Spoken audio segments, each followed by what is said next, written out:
I was debating on whether I should do a video on Afghanistan.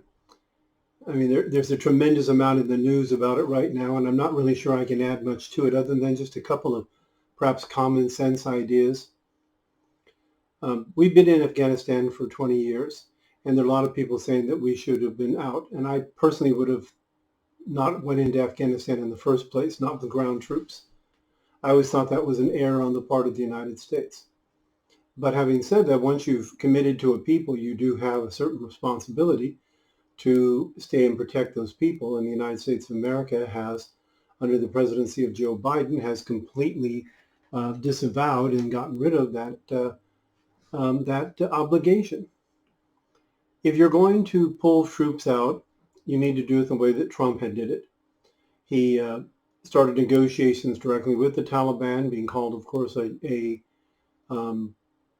terrorist and a traitor by the left at the time.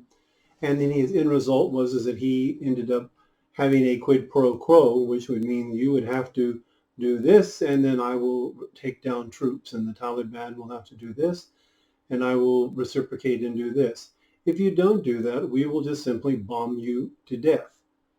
I mean, Trump had no problem with the idea of using overwhelming force, and his method would have worked had he been elected a second term. Trump, before he took office, said, and he realized it all during his term, that Afghanistan is not the problem, Pakistan is the problem. Trump knew this, and he started cutting funding from in Pakistan almost immediately he got in office, because Pakistan has always been a sponsor of terrorism. Actually, a very simple question: where was Osama bin Laden caught? Gee, in Pakistan. Lo and behold, he took 3 in the head and ended his threat forever. When the Taliban was ousted by the United States initially, they regrouped in Pakistan. They've been getting intel and information from Pakistan's intelligence, which is the ISI, and their forces have actually been trained by the special forces in Pakistan. There's not any issue as to whether or not Pakistan is a greater threat. They want to take advantage of the situation. They want to be able to exploit Afghanistan, and they'll probably do what a logical person would do if they were going to do this and be a conqueror. They'll probably just say, okay, we're not going to take the whole of Afghanistan, but we'll annex this area, and we'll annex these border areas, and let Afghanistan break into a series of little nations, which probably would be a good idea to start with, but hey, you know, what do I know? I'm only a student of history who knew the problems that Alexander had when he got there, but that's another story. It's funny that Biden will not even say the word Pakistan in any of his press conferences, any of the things he's dealing with. But Biden is a deep state stooge, and he is probably at the end of his term. I had bet some friends of mine that Biden wouldn't last this first year as president, and everyone said, oh, no, they'll keep him longer than that. You know, they'll want to have him at least to the point where Harris could get past one day past his midpoint, so that Harris could then be elected and she could be reelected. Of course, I don't think anyone thinks Harris is going to be elected either. But whatever the case is, I think he's pretty much done, and justifiably so. He's probably the most incompetent president that I can think of. We've had some bad ones in this country.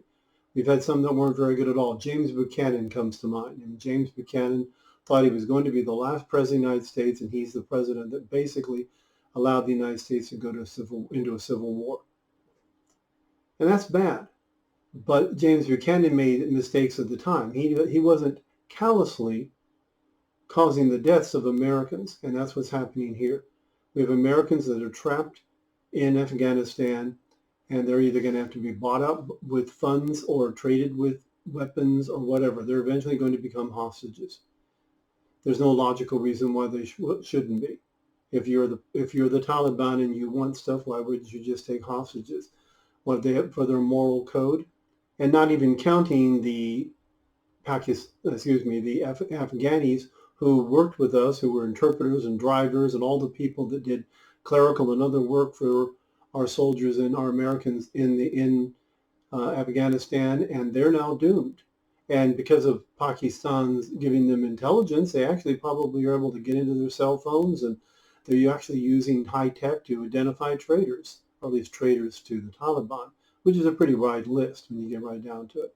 The situation in Afghanistan is probably going to get worse before it gets better. The only thing good that will come out of it probably is that it will doom the Democrats in the midterm elections, and you'll end up with a Republican House and Senate, which will be able to rein in whoever's president at that point. I'm assuming it'll probably be. Boy, I just forgot her name. Boy, that tells you how she's so what's her name again? Oh, Kamala Harris. That's right. And I haven't seen much of her lately. Occasionally walking on and off planes, and that's about it. Our invisible vice president.